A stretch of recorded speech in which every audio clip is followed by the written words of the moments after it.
bien voilà, on se trouve à l'intérieur du salon Rétromoteur ici à Ciney, édition 2020, avec plus de 500 exposants répartis sur 35 000 mètres carrés d'exposition. Donc c'est un salon assez exceptionnel, avec pas mal de voitures vraiment restaurées qui sont à vendre ici dans le salon. On voit entre autres ici voilà, un petit stand Citroën avec une ancienne GS qui a été complètement rénovée. Vous avez également sur l'autre côté une Mercedes, une BM qui a été bien refaite et également une Lancia dans un état vraiment concours.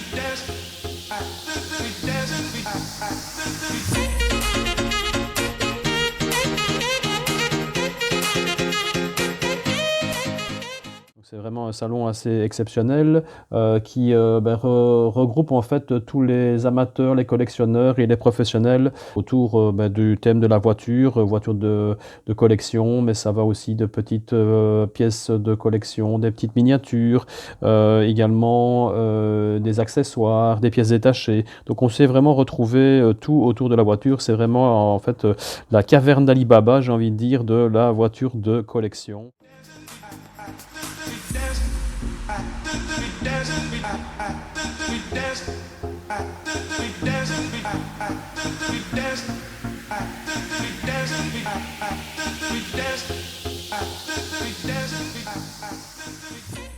Ici, nous, on a des chantiers qui prennent parfois 2 ans.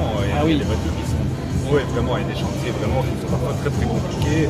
On était occupés sur une de l'âge de 1938 avec des pièces de tôlerie introuvables, mécaniques introuvables, des ossatures en bois à refaire complètement, retrouver des savoir-faire anciens. Voilà, c'est des chantiers qui prennent vraiment parfois des années. Ça prend des années, mais c'est aussi des challenges exceptionnels. Oui.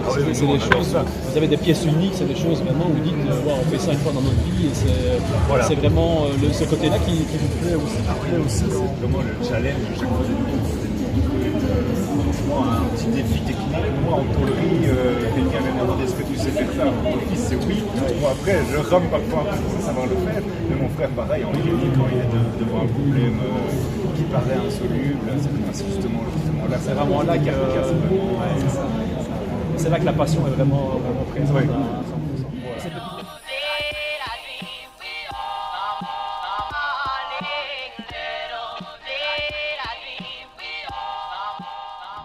Cette petite machine, alors elle sert à...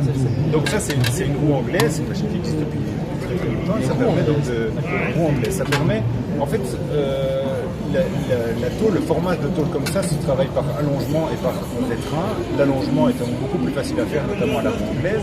Donc c'est une machine dont on choisit, c'est assez simple, hein. C'est simplement une pression entre les deux galets. On passe la tôle en dessous sans effort, c'est la machine qui travaille toute seule. Je règle un petit peu la pression ici. C'est pas quelque chose de très explicable, c'est plus de la sensibilité. Du ressenti. Voilà, du feeling. J'augmente un petit peu la pression et j'ai à l'endroit de pression entre les deux galets, la tôle est écrasée, donc il y a un allongement qui se fait. Et tout ça, ça prend par l'expérience, par l'expérimentation, je suppose, parce qu'on peut lire des bouquins, mais à mon avis... Voilà, on peut lire des bouquins, mais ce qu'il faut comprendre, c'est le principe général, en dehors de la roue anglaise, le principe général d'étirement et de rétrain de la tôle. On a compris ça et qu'on sait l'appliquer avec un marteau, un sac de sable ou quoi, qu'on comprend l'allongement de la matière, on peut passer sur la roue anglaise, mais la roue anglaise permet simplement de gagner du temps par rapport à un marteau et un tas, mais en gros, on sait faire des pièces très très compliquées parfois avec juste un marteau et un tas, ça permet de gagner du temps. Et donc on a différents galets. D'accord. Donc on commence toujours par le galet le plus plat pour avoir, puisque forcément on commence toujours d'une tôle plate. C'est ça. Et au fur et à mesure, vous allez leur passer sur d'autres types de formats qui se trouvent ici. Voilà. Quand on a une courbe qui ne permet pas au galet plus plat de passer, alors c'est à ce moment-là qu'on prend des galets un peu plus courbés pour aller faire des formes vraiment plus prononcées. D'accord, ok, super. Je pourrais peut-être passer dans ce sens-là avec le... Voilà, encore une Voilà, belle démonstration du savoir-faire. Ouais, c'est difficile à expliquer comme ça en 2-3 minutes, mais enfin, globalement, c'est plus du feeling, de ressenti. Le nom SLG vient de... SLG, c'est Slegers. Ah, Voilà, voilà, ça donc sonnait c'est- un peu comme une marque de voiture. Vu que c'est familial à la base, voilà. Et au niveau du stade, vous avez aussi démontré aussi une mécanique des choses, c'est Voilà, ça donc là, je suis en train de refaire le capot. Ah oui, de voilà, la cette voiture, partie, c'est ça que tu es en train de faire, d'accord. Voilà, donc la pièce ici que je fais, c'est la pièce qui vient ici. C'est un capot qu'on a décidé de refabriquer en aluminium. C'est une triomphe, ça ou... C'est une Austin Hillet. Austin Hillet, d'accord. Sprite. Ah oui, voilà, ok. Austin Ah oui, d'accord, ok. Austin Hillet Frogaille, comme on l'a appelé aux États-Unis. D'accord. Donc ici, je refabrique le capot. Donc on a déjà deux, trois pièces, une aile, etc. J'aurais pas tellement fini demain, mais voilà, j'avance.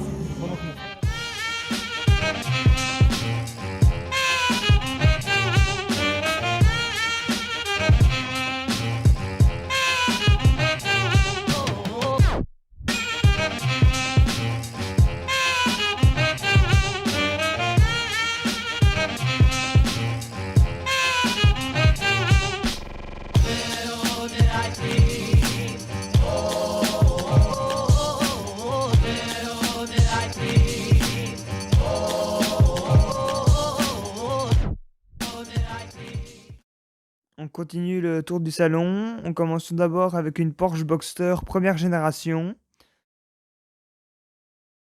Ensuite, une BM M3 dans un gris vraiment super joli. Une jolie R4. Elle n'est pas en état concours, mais c'est toujours sympa. Une Opel Ascona AS400.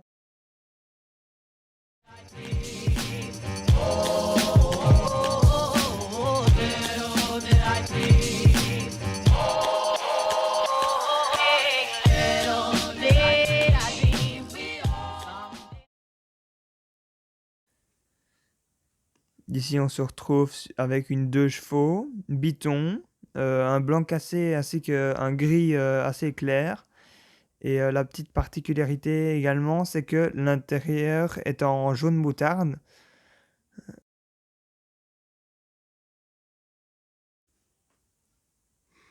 Ensuite, on arrive sur une Opel Olympia.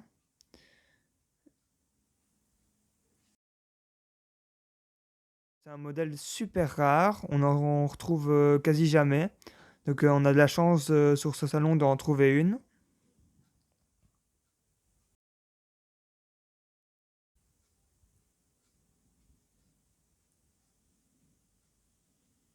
Très belle finition.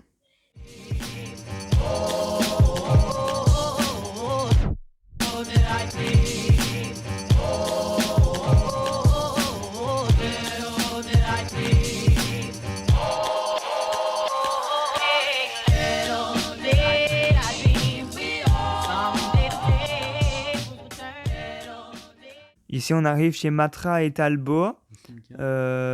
Simca également, des marques françaises qui n'existent plus maintenant. La toute première, une Talbot Samba, cabriolet rouge. Ensuite, quand on tourne la caméra, on retrouve un deuxième modèle Simca, un peu plus vieux. Ici, on arrive sur une Matra Murena avec une couleur, un bleu nuit comme ça, vraiment super joli. Ensuite, encore une Simca. Oui, une Simca avec aussi un bleu nuit. Ici, une Fiat en coloration avec Simca également. Topolino, comme on l'appelle. Biton.